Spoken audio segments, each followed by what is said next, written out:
22 de septiembre del 46, domingo quinceavo después de Pentecostés. Dice Azarías: alma mía, como le sucede a uno que, yendo de camino, da con un objeto repugnante, pero, tras la primera vista, involuntaria, al volver a pasar más veces por allí, no se para a considerar y deja atrás la repugnante vista, procurando no recordarla siquiera, fijándose en cambio en las flores, en los árboles y en los buenos caminantes con los que se cruza. Así haces también tú, después de este nuevo doloroso conocimiento de lo que se oculta en algunos corazones, y diriges tu mirada adelante a las cosas buenas de Dios, a los buenos hermanos y a tu Señor en el que confías. Échate a la espalda hasta el recuerdo de las dobleces, de los intereses, de los egoísmos, de las codicias, de las soberbias y del desamor que se ocultan bajo un falso simulacro de amor. Deja en el fango lo que es fango. Camina, abre las alas, elévate y vuela a donde el amor te quiere. Regocíjate en tu Señor y con la alegre y activa caridad de los hijos de Dios, ruega por la Iglesia de Dios, que tan necesitada se encuentra de la gracia. Gracia y salud, sabiduría y amor, ahora son mucho más necesarios a la Iglesia en sus miembros, propuestos para el cuidado de las almas, el amor y la sabiduría, que no la ciencia.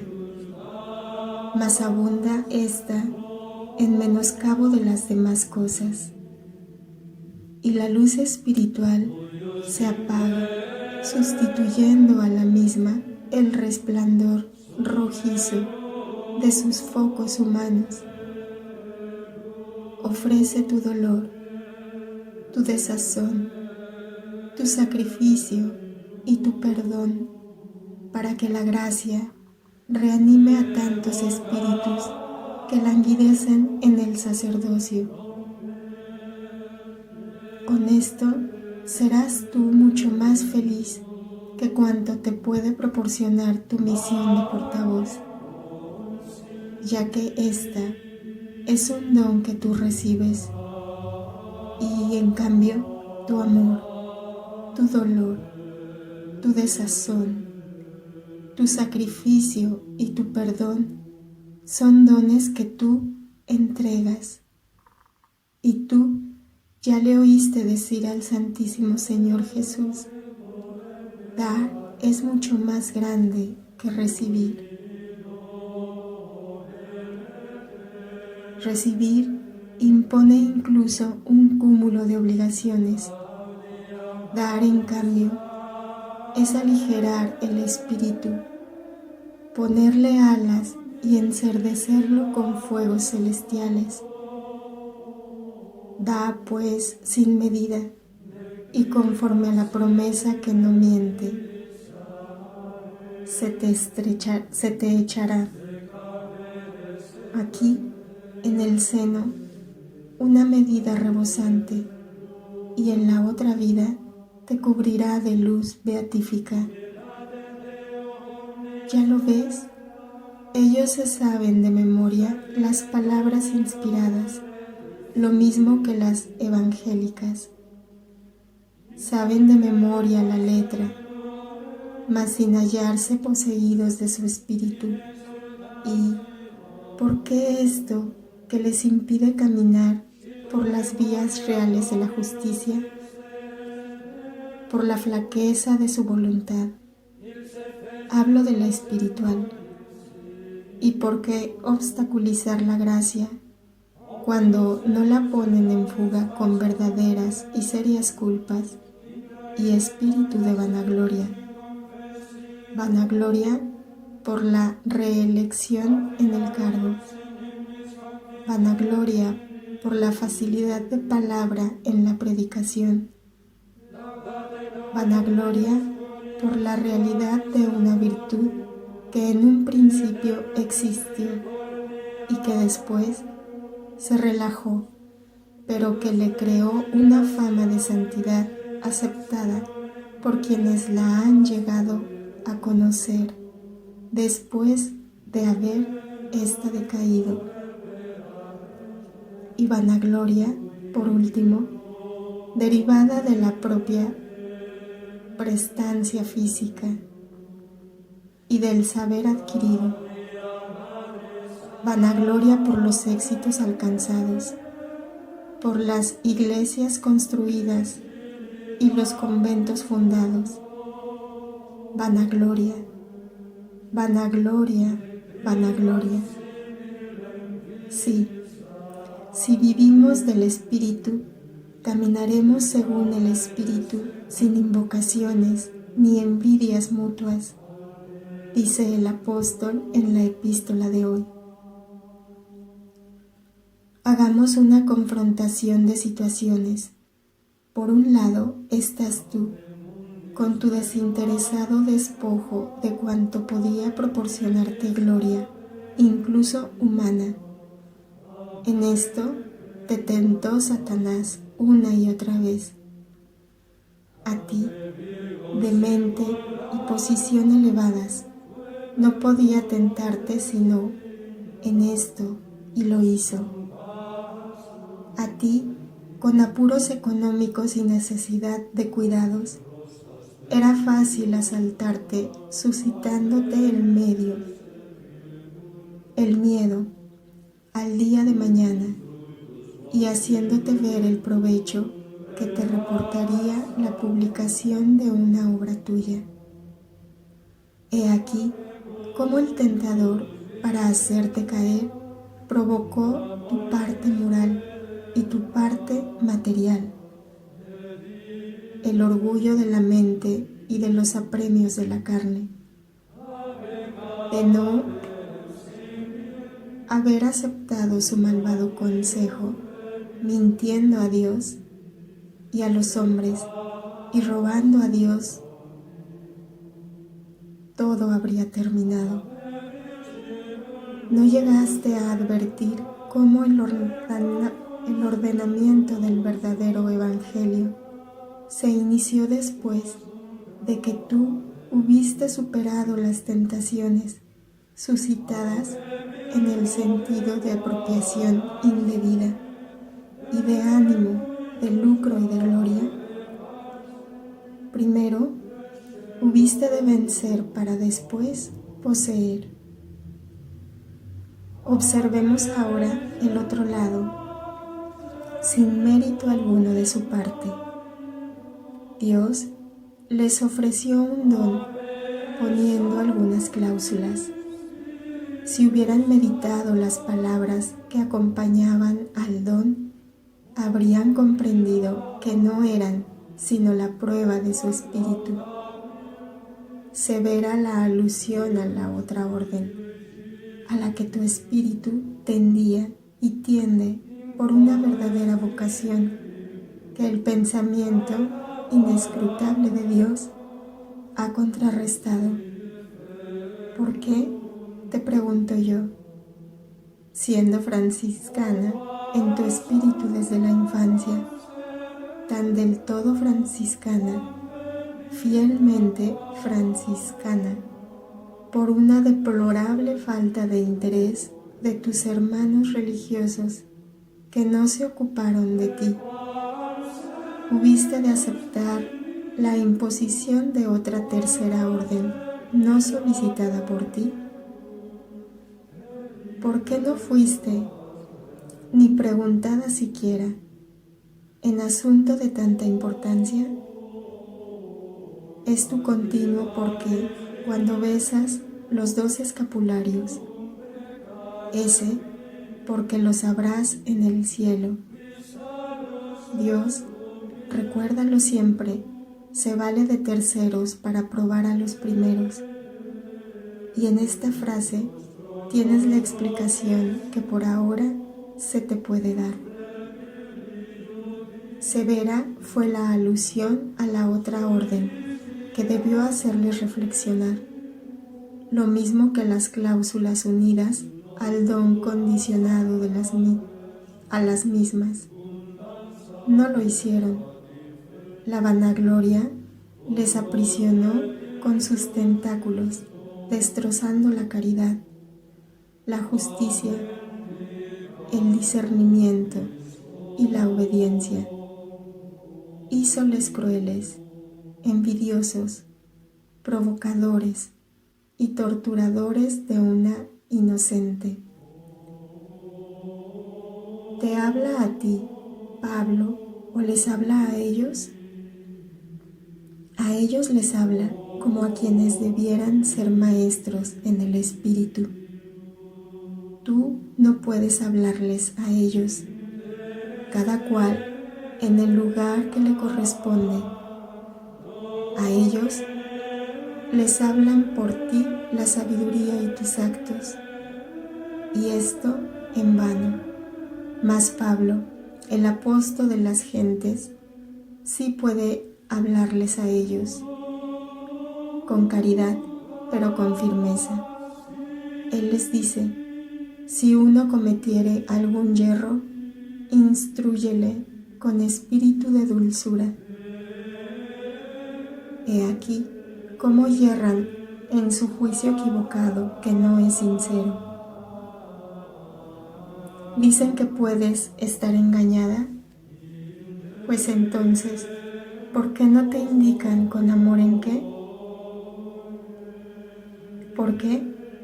Porque no es cierta su afirmación y carecen de base para probar sus aseveraciones. Y a este primer error de querer mortificarte por no querer confesar que Dios te ha amado extraordinariamente, añaden este otro de tratarte sin dulzura. Y menos mal si tú mismo no llegas a ser tentado. Oh, cómo me hace callar la caridad en este punto, la desobediencia a las palabras de Dios, la arrogancia, el desorden hacia las reglas canónicas y hacia los prelados de las diócesis, la vanagloria de sentirse y aparecer como doctos de la sabiduría y de la espiritualidad que no poseen. ¿No han sido acaso las tentaciones consentidas por ellos hasta el punto de formar una segunda naturaleza? Llevad los unos las cargas de los otros, y así cumpliréis con la ley de Cristo. A ti, sobrecargada con tu misión, no quería Jesús Santísimo añadirte nuevos pesos, y así había dispuesto consignar para ellos lo que tú no podías sobrellevar, a fin de que fuesen tus buenos hermanos los que los llevasen. Ellos no los quisieron y, al echarlos, por el contrario, sobre tus espaldas, agravaron con sus actos la situación, dando muerte con ello a la caridad. Si uno se cree ser algo no siendo nada, ese tal se engaña a sí mismo. El único que es Dios. Los hombres, todos los hombres, son lo que Dios y su voluntad quieren.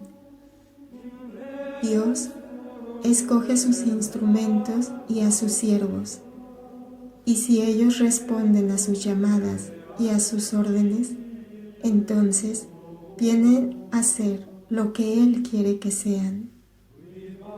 En cambio, aquellos que se glorían de ser algo, o son unos ilusos, entrando en tal caso en el grupo de los que no saben lo que hacen, o por el contrario, son conscientemente culpables al revestirse de unos méritos que no son suyos, siendo, por tanto, pertenencia de Satanás.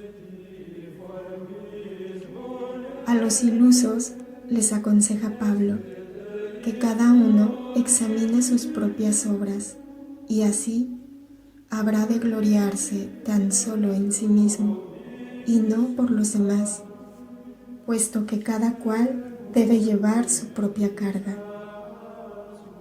Gloriarse en sí mismo de la ayuda que Dios le prestó, de la misión que le encomendó, eligiéndole con singular amor, y de su propia correspondencia a la voluntad del Señor, no gloriándose de nada más, y humillarse reconociendo los propios yerros, causa de las propias desventuras y de las de los demás, y dolerse no de las desventuras propias que son expiación de los yerros, sino de haber causado daño al prójimo.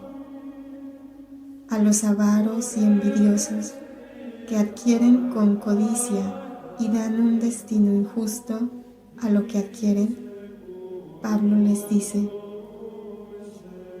el que es catequizado, haga partícipe de sus bienes al que le catequiza. El primero, a quien ellos tienen obligación de hacer partícipe, es aquel que desinteresadamente, sintiéndose jerárquicamente inferior, les dio. Y si bien él no tenga necesidad de la palabra por recibirla directamente, tiene, en cambio, necesidad de recibir muchas otras cosas de quien es superior suyo jerárquico. Y a los ojos de Dios no es válida su inútil justificación. Él ya tiene a Dios que le dirige. ¿Cuándo dijo Dios jamás: este no necesita del sacerdote porque soy yo el que le instruyo y cuido de él? ¿Cuándo jamás dijo Cristo a sus leprosos curados: no tenéis necesidad de presentaros al sacerdote porque yo directamente he comprobado que estáis limpios? ¿Y cuándo jamás dijo Cristo: no marcho al templo porque yo no necesito de eso para estar en la ley y con Dios? Cristo siempre indicó el templo y el sacerdocio como trámite obligado entre los hombres y Dios.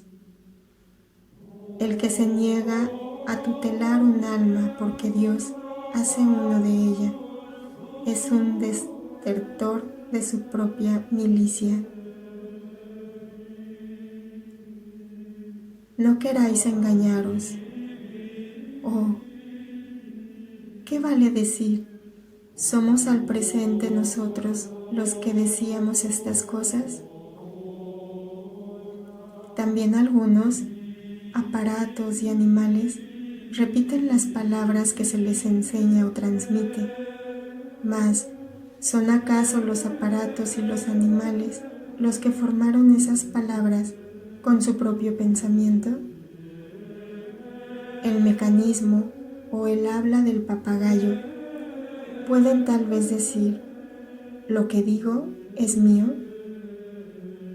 ¿De qué sirve engañarse a sí mismos y a los hombres cuando hay quien nos mira desde el cielo y penetra hasta el más pequeño de vuestros pensamientos? ¿Queréis burlaros de Dios? ¿Pensáis que podéis falsificar sus palabras y estar convencidos de que Él no las reconozca? ¿Queréis burlaros de Él? De Dios nadie se ríe. No os apoyéis en la peligrosa y presuntuosa base de este pensamiento. Hasta ahora he hecho cuanto me ha venido en gana, aún en contra de lo que se tenía por querer de Dios, sin que nada malo me haya sucedido. Antes, al contrario, una mayor prosperidad. No sabéis lo que os puede traer al instante que sigue. Y, tras los muchos instantes terrenos, hay una eternidad para descontar las burlas hechas a Dios y las durezas a los hermanos. En la eternidad se cosecha lo que aquí se sembró. Por esto se deben realizar sin descanso obras de espíritu y hacer, por tanto, el bien sin que se quiere, el bien si no se quiere. Después cosechar abrojos para el fuego purgativo o, lo que Dios no quiera, para los braseros infernales. Haced el bien mientras podéis, de tiempo para ello. Hacedlo todos, y en particular aquellos que se cubren con vestimenta que hace que el mundo se fije en ellos. Este mundo que parece más porque van apagándose las luces puestas para iluminar, que no por las doctrinas perversas suscitadas por Satanás. Esto dice Pablo a los maestros de espíritu, sucesores suyos. Mas a ellos resulta inútil decírselo. A ti te lo he dicho para que comprendas que debes intensificar cada vez más la oración y el sacrificio por ellos, y puedas dirigir palabras oportunas, que te las he indicado, a quien se ha de hacer cargo de tu caso. Confía en tu compañero angélico. Yo te tengo de la mano, te protejo bajo mis alas y te purifico el aire que tu espíritu respira y al que las acciones de los demás vuelven agrio y malsano. Cantemos juntos, tú y yo, contentos de cumplir con nuestro deber.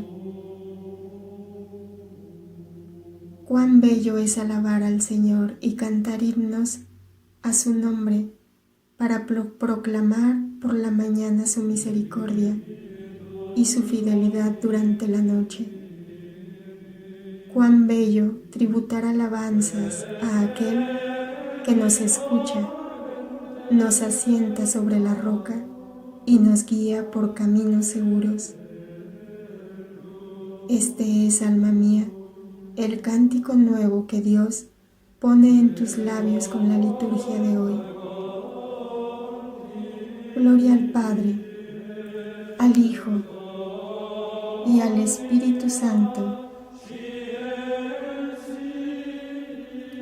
Sentido no escrito por orden de Jesús sobre lo que es la obra en la intención de su divino donador, recibido hoy, 25 de septiembre del 46.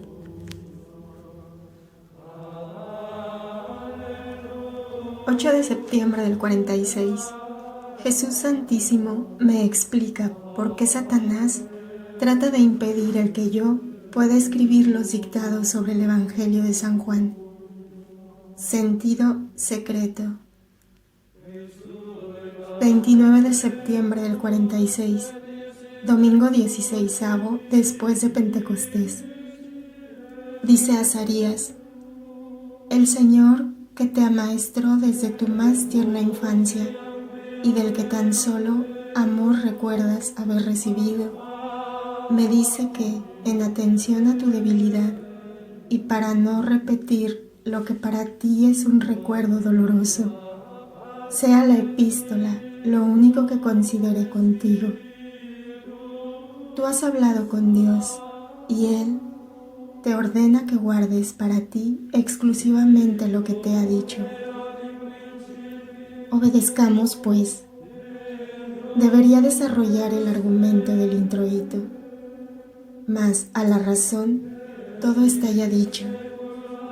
Tienes el convencimiento de la bondad y misericordia de Dios que está al tanto de tus necesidades.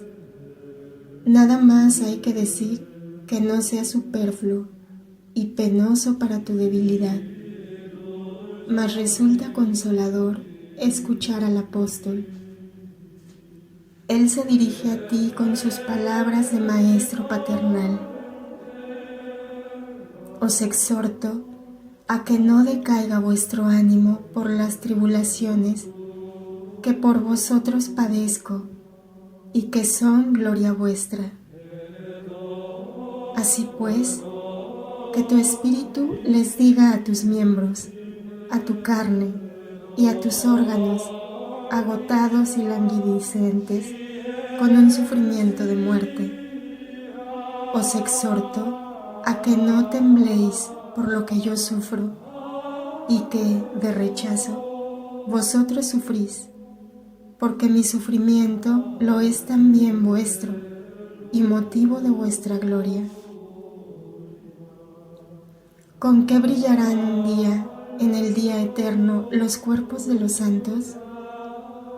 Con los sufrimientos soportados por la justicia, por haberse agotado por ella, haberla cultivado en sí mismos, haberla proporcionado a los demás y haber sido perseguidos por esta labor.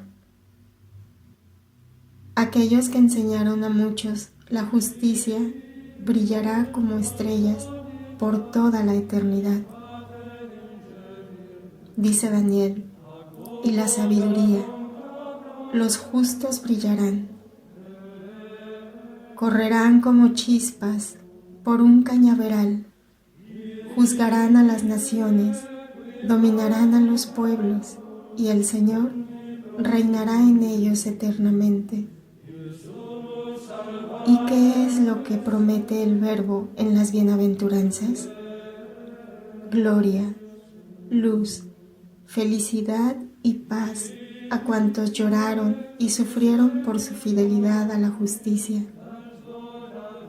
Así pues, puesto que sois cuerpo y alma, si bien la pesada ley de la carne tiende siempre a prevalecer mientras permanecéis en el destierro, he aquí que, ciertamente, las carnes que se vieron maceradas por querer del Espíritu y soportaron las tribulaciones por contraste de los grandes padecimientos del Espíritu, poseerán la gloria en la eternidad. Por lo que es de justicia que tu espíritu le diga a tu carne, no decaigas de ánimo por las tribulaciones que sufro, incluso por ti, cuerpo mío, ya que serán tu gloria futura y eterna. Y Pablo enseña que se ha de hacer para conseguir la ayuda sobrenatural, que mantenga firme a la criatura que es espíritu y carne.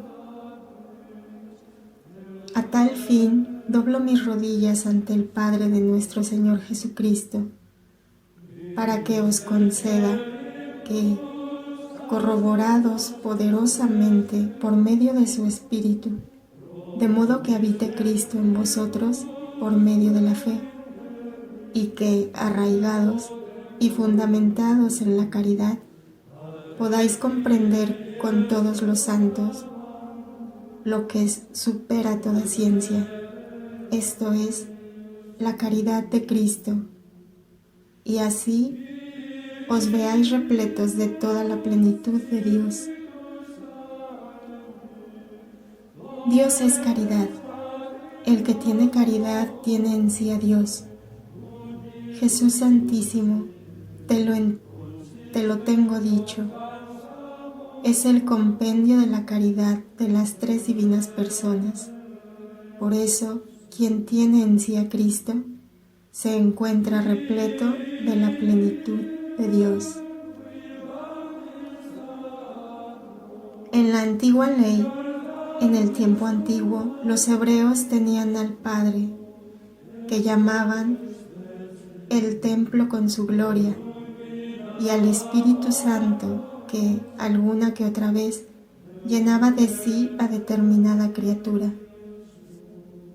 Mas en el tiempo nuevo, en la era de Cristo, los cristianos tienen no solo la primera o la tercera persona, sino la plenitud de Dios uno y trino, en Jesucristo, Señor Santísimo.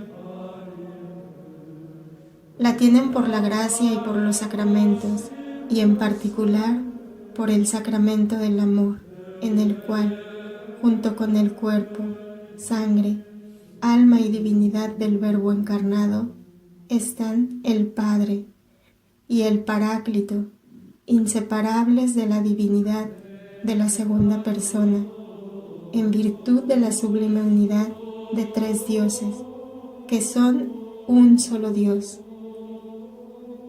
A esta invisible, aunque sensible y activa presencia, a este infinito que se circunscribe en una minúscula parte del todo, en un hombre creyente, y desde esta cárcel en la que únicamente el amor le retiene, opera y transforma, porque Él todo lo puede hacer, hasta lo que rebasa cuanto el hombre es capaz de pedir, hacer, pensar y desear, y de una nada puede hacer una grandeza, puesto que no es la nulidad, sino quien la habita el que opera con sus medios infinitos.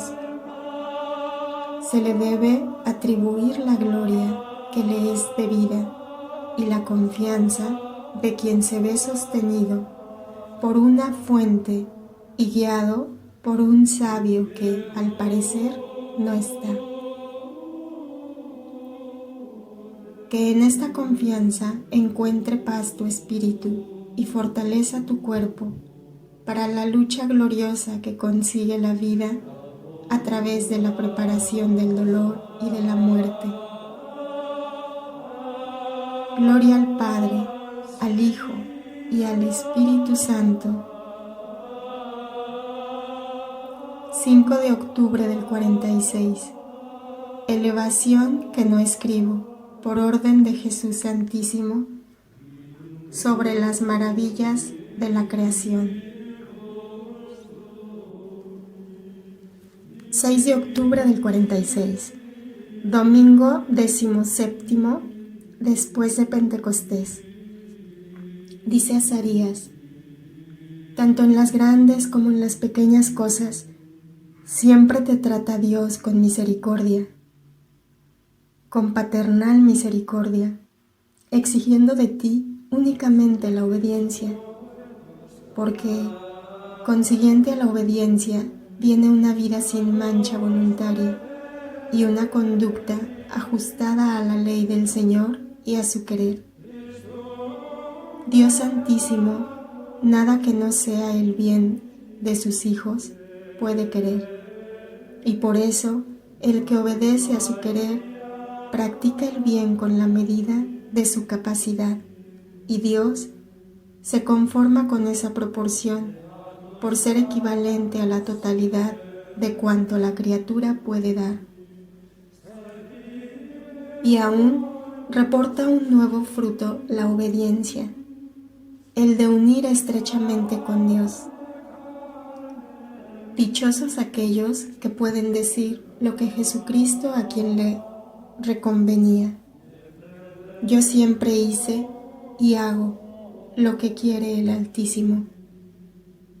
La obediencia, al unir estrechamente con Dios y casi fusionar con Él mediante la identificación en el querer, pues Dios quiere el bien de la criatura y ésta, a su vez, el bien que Dios quiere de ella, hace efectivamente que descienda Dios con su amor a habitar en quien le ama, puesto que la obediencia es amor. Y entonces, como el que predomina es siempre el más fuerte, y aquí el más fuerte es Dios, sucede que quien opera es Dios, poseedor absoluto del Espíritu fiel. Y la criatura, al hallarse tan penetrada y dormida por el divino y en el divino, no realiza ya acciones propias, sino divinas, que por ser tales no pueden ser sino acciones santas, privadas de contagios diabólicos, como así lo pide la oración en su invocación. Esta unión absoluta, esta total donación a Dios, este anularse a Dios, despojarse del yo para ser absorbido por Dios. El yo es material y no se puede con él penetrar en el Señor que es puro espíritu. Predispone a esa unión, donación, humildad, caridad, paciencia y mansedumbre que Pablo asegura ser esenciales para poder ser verdaderos cristianos, unidos a Cristo, unidos a Dios y unidos al Espíritu, con el vínculo de la paz entre los hermanos y de la caridad en sus dos ramas, que se extienden, una al cielo para abrazar el trono de Dios y la otra por la tierra para acariciar al prójimo. Entonces es cuando realmente formáis un solo cuerpo y un solo espíritu, todos unidos en el Señor, con una sola fe, un solo bautismo y un solo Padre, que está sobre todos y en todo, especialmente en los miembros del cuerpo de Cristo, miembros vivientes en los que viven y vivifican realmente las gracias infusas. Estar bautizados, confirmados, absueltos y haber comulgado poco es si tales dones resultan inertes, y en cambio es todo si la buena voluntad de la criatura hace que sean activos los dones recibidos a través de los sacramentos, convirtiendo en realidad eterna la esperanza que alegra el destierro de los llamados por Dios al gran pueblo de Dios. La buena voluntad, qué arma tan poderosa para vencer, como dice el gradual. El Señor mira a sus hijos desde el cielo y los ve animados del buen deseo de servirle, aunque incapaces de hacerlo perfectamente. Ahora bien, ¿acaso se desanimará Dios por esta vuestra incapacidad de obrar con perfección? ¿O por ventura dirá, por mucho que hagan, no podrán entrar aquí, a mi paraíso, en el que tan solo entran las cosas perfectas y las criaturas perfectas, puesto que ellos son imperfectos, como imperfectos son igualmente sus actos? Oh no, aquel Dios que con una palabra creó los cielos, reuniendo las moléculas de los gases, y formó los astros de la tierra, y agrupando las diversas partes esparcidas por el cosmos, hizo la masa sólida que es vuestro mundo, las otras ardientes que son los astros, y las líquidas que son los mares, cosas todas ellas que, a partir de entonces, constituyen el universo. No podrá tal vez hacer obras perfectas con vuestras acciones, deformes e imperfectas, es cierto, pero realizadas con buena voluntad, con fe, esperanza y caridad. Ardiente, dejadle hacer a Él, y Él lo hará. La santidad es obra conjunta del buen querer heroico de los hijos de Dios y del poder de Dios, que completa y hace perfecto el buen querer heroico de sus hijos. Y es tan hermoso, hombres, que vuestro Padre, que es Dios, sea el que tome lo que sus pequeños hacen y lo haga semejante a lo hecho por un Dios, completando con su bondad. Nosotros carecemos de esto, siendo justo que así sea. Siempre es justo, mas cuán bello es y cómo os debe llenar de gozo, reconocimiento, el pensar que para servirle y ayudarle a la redención y en el apostolado se sirva a él de los hombres y no de los ángeles, y que para hacer dioses de sus hijos, los hombres pongan a contribución su poder, que es todo amor. Todo lo podéis, con solo que viváis como hijos sobre vuestro Padre, que es Dios Altísimo, llegando a hablarle como a un amigo paternal, atreviéndoos a pedirle que anule el ya inminente castigo contra los perjuros que le ofenden, y de cumplimiento a esos deseos atrevidos que os brotan del corazón a impulso de vuestro encendido amor. Los deseos, los santos deseos, ¿sabes, María, qué son? Son el propio deseo de Dios inspirado por Él en los corazones de sus hijos y en especial de los más amantes, siendo tanto más atrevidos tales deseos cuanto más el Hijo ama a su Dios.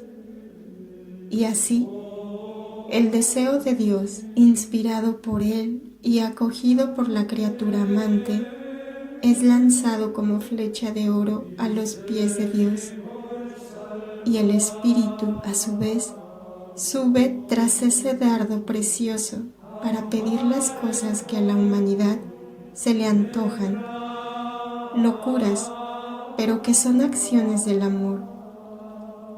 Son, pues, el propio deseo de Dios que quiere hacer realidad estas locuras para su gloria.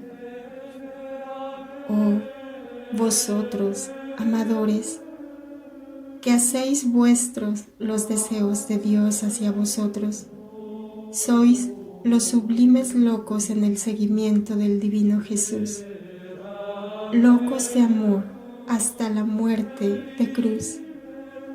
Sois los locos de la sublime locura del amor y del sacrificio. Lanzaos, no temáis. El mundo, si aún ha de obtener misericordia, necesita de santos locos como vosotros, y de vosotros tienen asimismo necesidad las almas, si todavía se han de salvar. Ellas, las más, ya no saben salvarse a sí mismas. Se encuentran con las alas rotas, desgarradas, quemadas. Se arrastran y caen a tierra. Vuestro sacrificio, vuestra locura de amor, les devuelven alas y pupilas, tornando a ellas el deseo de lo alto, y resurgiendo buscan a Dios. Abren las alas. En vuestra sed de amor, es vuestra sed de amor, es vuestro inexhausto desear lo que Dios quiere y vuestro cumplir lo que Dios desea, lo que las arrastra al cielo. La carne, el mundo y el demonio es el lazo que las retiene. Vosotros quemáis ese pesado lazo, colocáis en su cuello el áureo cordón de la caridad y las lleváis con vosotros a lo alto, al cielo, a Dios. Loado sea el amor que inspira y alabado el amor que opera. Sean alabados el amor que salva y el Dios inspirador de las acciones de los santos. Alabanzas a los santos que cooperan con Cristo y al amor, al amor, al amor. Gloria al Padre, al Hijo y al Espíritu Santo. Noche del 6 y 7 de octubre. Me despierto entre sufrimientos de agonía física y el adversario, para atemorizarme, insinúa: ¿cómo has de presentarte ante Dios? El juicio, el castigo. Le respondo luchando contra el miedo. Haré como todos, desde Adán hasta el último de los hombres, morir, y además, para estar segura en el último momento, confiaré más que nunca en la misericordia de Dios. Se marcha vencido y con él desaparece igualmente mi agonía física. Me adormezco plácidamente en el seno de Dios. 12 de octubre a las 16 horas. Me corroe como un veneno la insinuación de Satanás. Tengo la seguridad de que es Él. Tú que tanto deseas ir al cielo para reunirte con tu Padre, tienes que saber que nunca le has de encontrar, ni a tu padre ni a tu madre. También allí sufrirás eso. Respondo para calmar la angustia de tal pensamiento. No sufriré, amaré a Dios. No se puede sufrir por duelo de nadie ni de nada cuando se está gozando de Dios.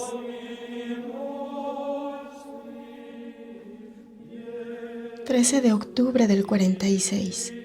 Domingo 18º después de Pentecostés. Dice Azarías: segura es la recompensa que se da al paciente, ya que éste imita a su Padre Celestial, que tan paciente se muestra, esperando la conversión de los hombres pecadores.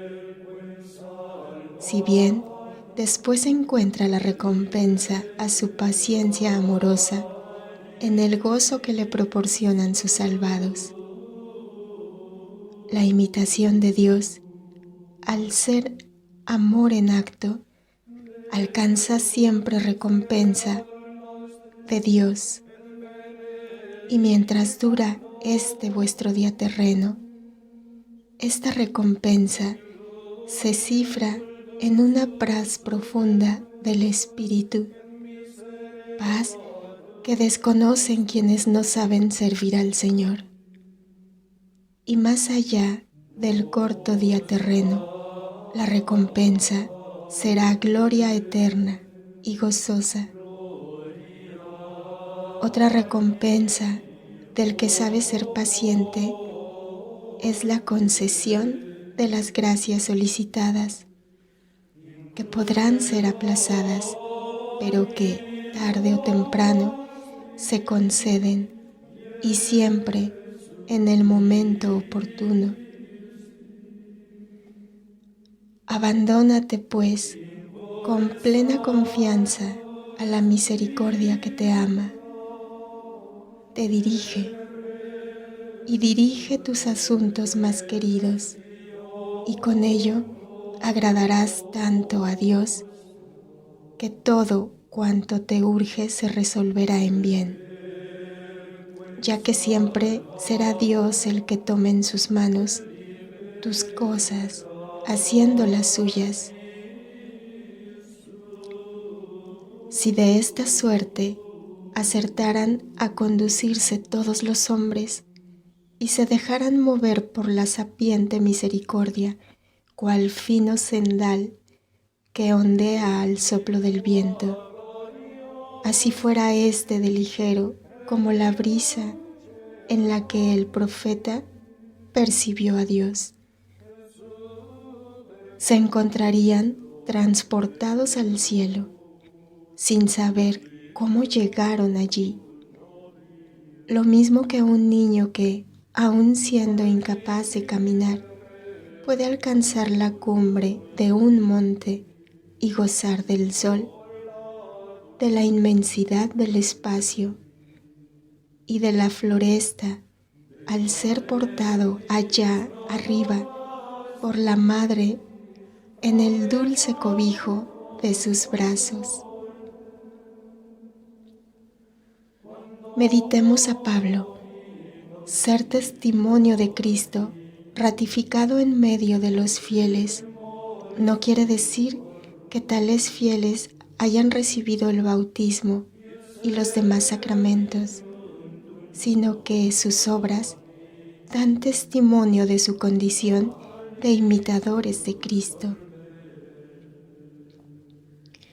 Las prácticas religiosas, limitadas a la hora del culto, la observancia de determinadas ceremonias sin que, una vez finalizadas estas, le sigan la religiosidad, la obediencia a los preceptos y consejos de vida cristiana, de una manera intensa y sincera durante todas las horas, sucesos y acciones del día, no constituyen testimonio alguno de Cristo, sino tan solo hipocresía, o cuando más, una muy débil vida cristiana.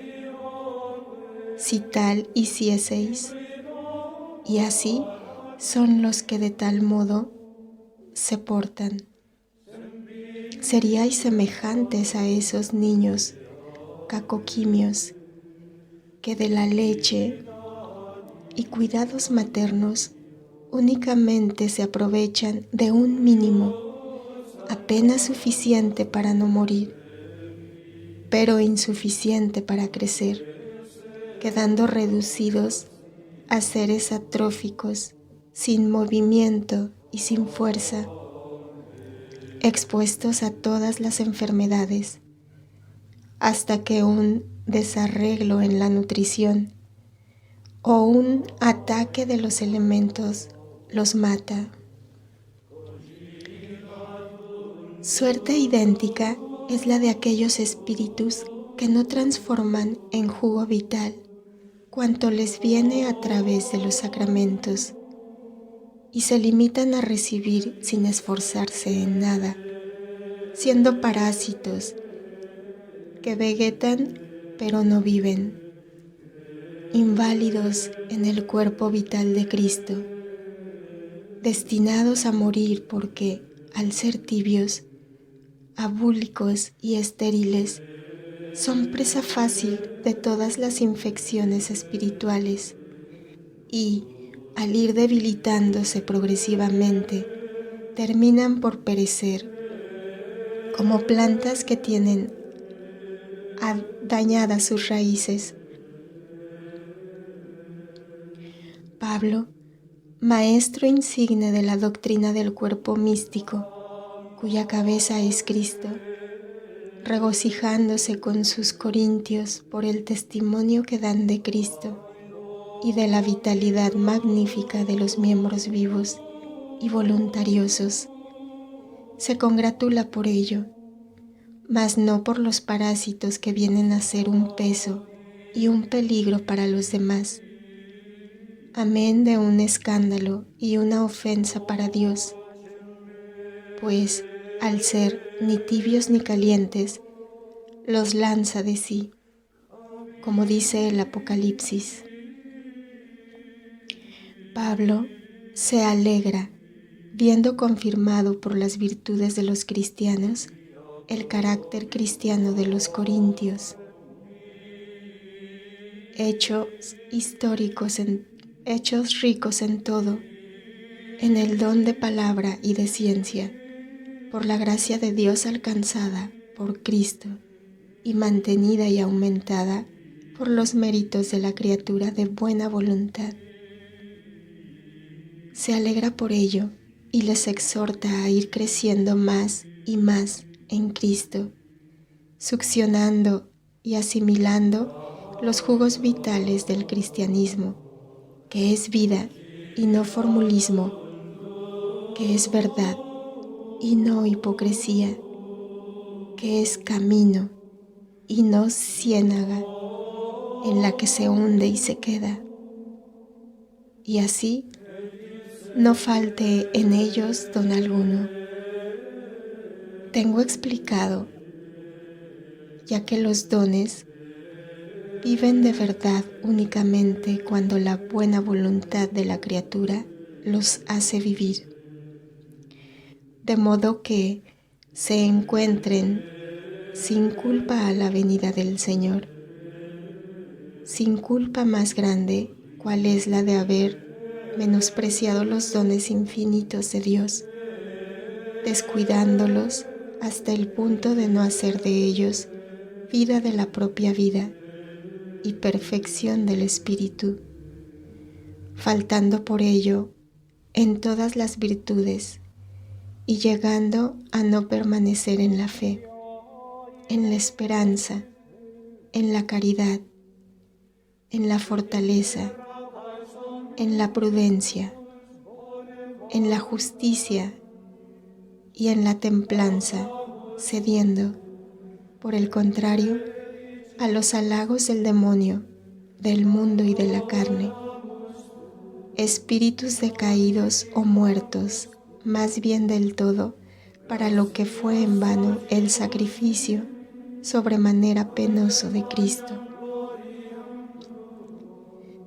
Nada más te digo, alma mía, alma víctima, sufre con Cristo para su para su regio triunfo, y sea esta tu santa misa perpetua. Gloria al Padre, al Hijo y al Espíritu Santo. 13 de octubre. Si bien 2 horas después de la explicación de la Santa Misa, lección secreta acerca del mérito que un enfermo puede adquirir, incluso sabiendo soportar con paz este pensamiento. Por mi culpa, fulano no puede ir a misa y mengano no puede descansar, y así por el estilo. Tal vez hay aquí una probable alusión a Marta di Ciotti, que asistió amorosamente a María Valtorta, enferma, desde el día 24 de mayo de 1935 hasta su muerte, acaecida el 12 de octubre de 1961. Soportarse a sí mismo. Cuando vemos que somos una pesada carga para los demás, es siempre virtud, y Dios sabe convertirlo en motivo de premio, tanto para el enfermo como para quien por él se ve en la imposibilidad de hacer lo que quiere. Como aclaración para quien a su tiempo haya de leer estas breves referencias a lecciones secretas, digo que Jesús Santísimo me indicó el 25-9 que no escriba ya sus consejos íntimos a mi alma como castigo para quienes no saben reconocer que es Él quien me habla, o que mienten cuando dicen que no le reconocen para humillarme, faltando a la caridad y a la sinceridad. Y así lo hago a partir del 25-9, limitándome como Él lo quiere, a dejar constancia del objeto y fecha de la instrucción secreta. 13 de octubre del 46 a las 16 horas. ¿Hay quien pueda hacer frente al fuego cuando flamea y a Dios amor cuando quiere amar? ¿Amar sensiblemente acaso?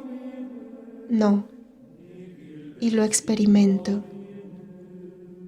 Hoy se abate sobre mí uno de los trances de amor divino más violentos que yo haya jamás experimentado. Lo siento llegar con ser una oleada inmensa. No es un peso que oprime, sino fuerza más bien que atrae, que te arranca de la tierra y te lleva arriba, arriba, arriba. Lo siento acercarse cada vez más extasiante y antes de perder el conocimiento en fuerza de su inexpresable dulzura, acordándome de mi plegaria y ofrecimiento del 15 de agosto, suplico: para mí no, para mí no, para ellos, para que te amen. Está siempre en mí permanentemente la voluntad de renuncia a mis goces místicos a cambio de que ellos vean y comprendan. Pero con una más intensa dulzura dentro de la ya inconmensurable dulzura y del océano de luz y fuego que me inunda desbordándose de los cielos, me llega la voz inexpresable del Dios uno y trino que dice: no, en vano me rechazas por un sacrificio de amor. Yo te quiero a ti, quiero entregarme a ti. Busco consuelo para mí mismo. Busco un corazón que me ame. No quiero ciencia sino amor. No quiero discutir sino poseer. No quiero reprender sino amar. Te quiero a ti. Sáciame, consuélame, ámame. Me derramo donde encuentro quien me comprende en mi deseo infinito de comunicarme. Escribe y después ven. Y ya no hay sino abandonarse y sentir que te dice: tú debes amar incluso por ellos. Quiero que tú me sacies con el amor que ellos no saben darme como yo quiero. Y quiero penetrarte de mí, para que tú les llegues a amar como yo amé a mis verdugos, desmesuradamente, porque cuando se ama con perfección, se ama de un modo desmesurado a los más infelices, a aquellos que son nuestro dolor. Sin este amor nuestro, ellos se perderían. Y me embriago y ardo como no es posible describir. Y amo a Dios y en Él a toda la creación con los habitantes del cielo, los que viven en la tierra y los que penan en el purgatorio, a todos, en fin, a todos. Y, oh, ellos no lo creerían aunque se los dijese. Les amo como una madre puede amar a su hijo enfermo que, de no tenerle con sumo amor, perecerían, y sufre de que está enfermo, por más que él no crea estarlo, ni que su madre sufra. Señor, si has de servirte, no tanta violencia. Tú sabes de mi absoluta debilidad, mas cuando vuelvo a ser la pobre criatura de antes, Recuerdo una dulzura pacífica, el huracán del amor que fui presa. Y cómo escucho, Dios, mi plegaria. Y entonces el corazón, que si resistió fue tan solo por su querer, palpita extenuado como el pajarillo que subió por demás arriba y cantó con fuerza desmedida. Mas si mi Señor recibió consuelo y mi nulidad prestó ese servicio al todo, bravo por el amor y dulce resulta el dolor del corazón cansado. Llegar a morir por la violencia del amor que supone vivir. ¿Y qué morir? Únicamente consolar a Dios.